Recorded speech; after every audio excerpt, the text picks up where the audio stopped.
السلام علیکم ورحمۃ اللہ وبرکاتہ۔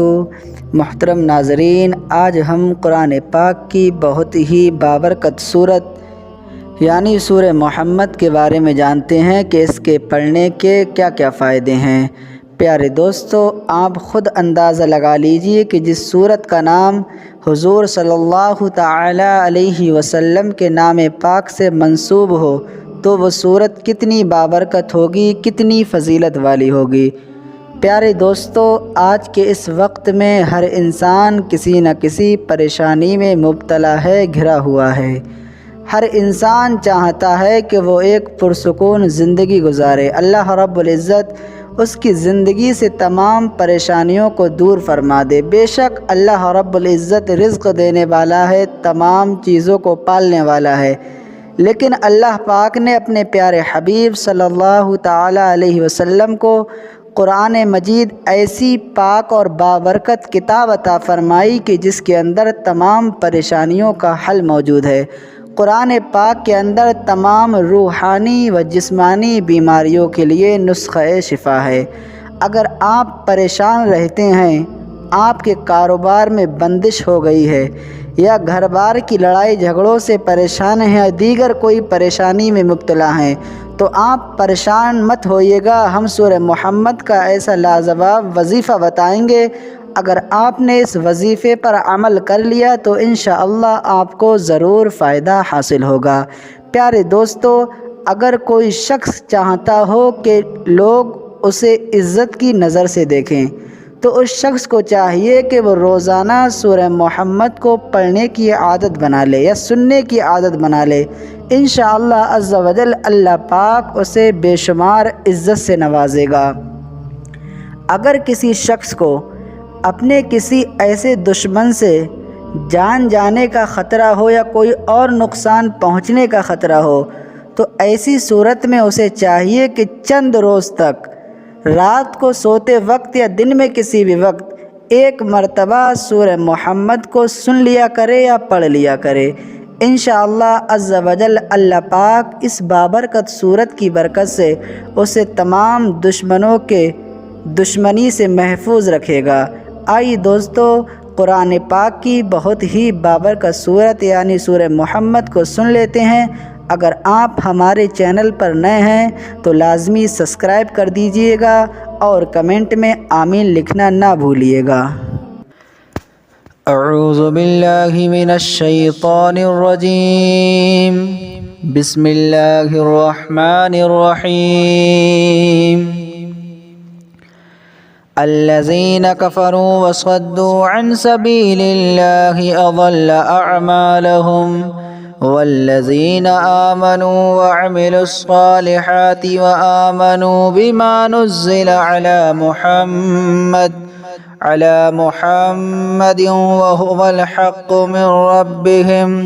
كفر عنهم سيئاتهم وأصلح بالهم ذلك بأن الذين كفروا اتبعوا الباطل وأن الذين آمنوا اتبعوا الحق من ربهم كذلك يضرب الله للناس أمثالهم فإذا لقيتم الذين كفروا فضرب الرقاب حتى إذا أثخنتموهم فشدوا الوثاق فإما منا بعد وإما فداء حتى تضع الحرب أوزارها ذلك ولو يشاء الله لانتصر منهم ولكن ليبلو بعضكم ببعض والذين قتلوا في سبيل الله فلن يضل أعمالهم سيهديهم ويصلح بالهم ويدخلهم الجنة عرفها لهم يا أيها الذين آمنوا إن تنصروا الله ينصركم ويثبت أقدامكم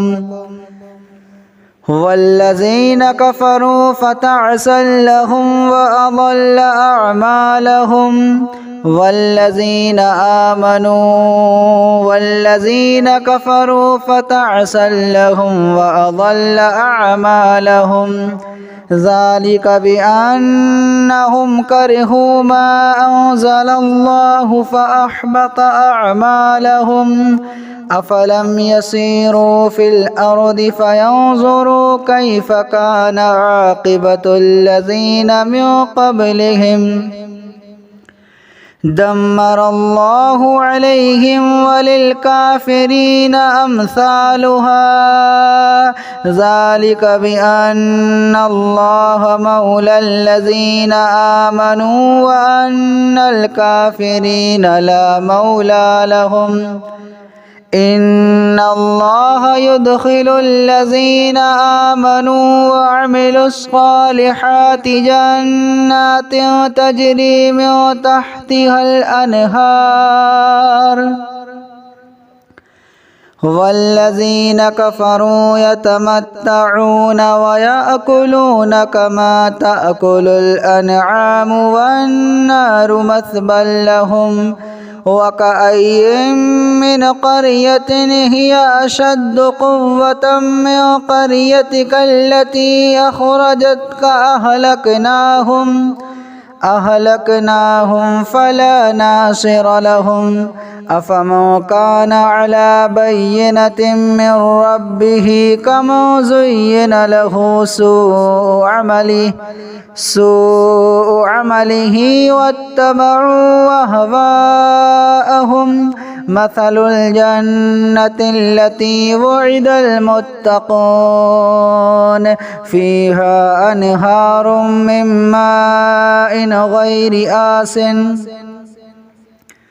وأنهار من لبن لم يتغير طعمه وأنهار من خمر لذة للشاربين وأنهار من عسل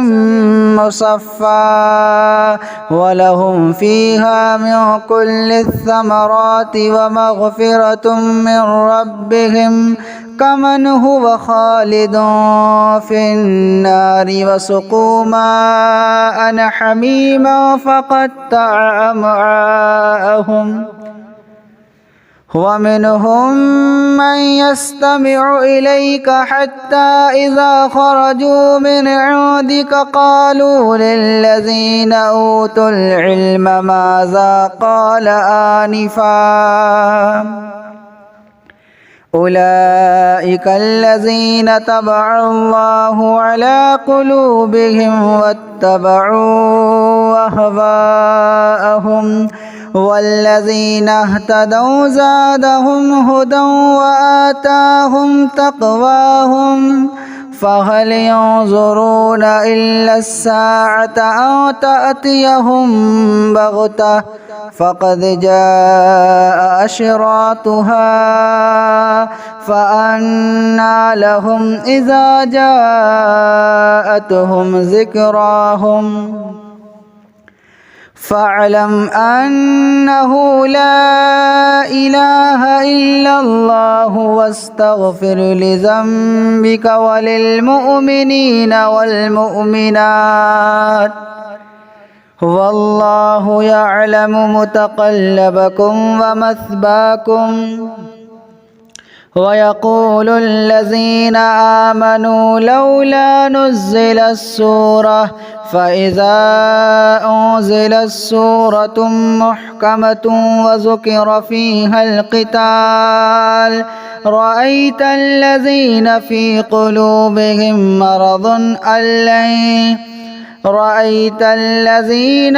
قلوبهم مرض ينظرون إليك نظر المغشي عليه من الموت فأولى لهم طاعة وقول معروف فإذا عزم الأمر فلو صدقوا الله لكان خيرا لهم فهل عسيتم إن توليتم أن تفسدوا في الأرض وتقطعوا أرحامكم أولئك الذين لعنهم الله فأصمهم وأعمى أبصارهم أفلا يتدبرون القرآن أم على قلوب أقفالها إن الذين ارتدوا على أدبارهم من بعد ما تبين لهم الهدى الشيطان سول لهم وأملى لهم ذلك بأنهم قالوا للذين كرهوا ما نزل الله سنطيعكم في بعض الأمر والله يعلم إسرارهم فكيف إذا توفتهم الملائكة يضربون وجوههم وأدبارهم ذلك بأنهم اتبعوا ما أسخط الله وكرهوا رضوانه فأحبط أعمالهم أم حسب الذين في قلوبهم مرض أن لن يخرج الله أضغانهم ولو نشاء لأريناكهم فلعرفتهم بسيماهم ولتعرفنهم في لحن القول والله يعلم أعمالكم ولنبلونكم حتى نعلم المجاهدين منكم والصابرين ونبلو أخباركم إن الذين كفروا وصدوا عن سبيل الله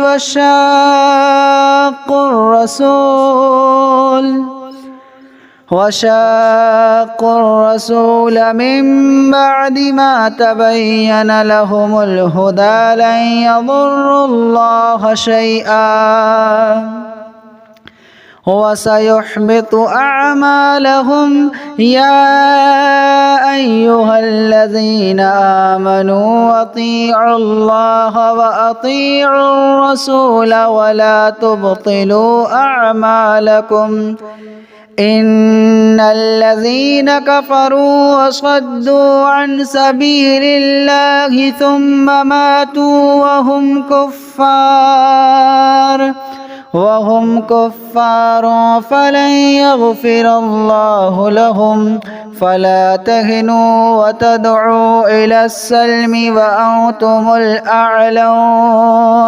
والله معكم ولن يترككم أعمالكم إنما الحياة الدنيا لعب ولهب وإن تؤمنوا وتتقوا يؤتكم أجوركم ولا يسألكم أموالكم إن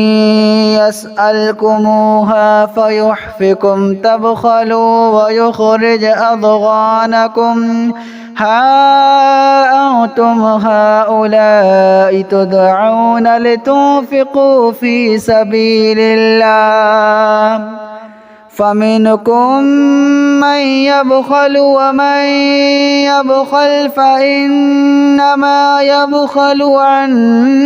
نفسه والله الغني وأنتم الفقراء وإن تتولوا يستبدل قوما غيركم ثم لا يكونوا أمثالكم.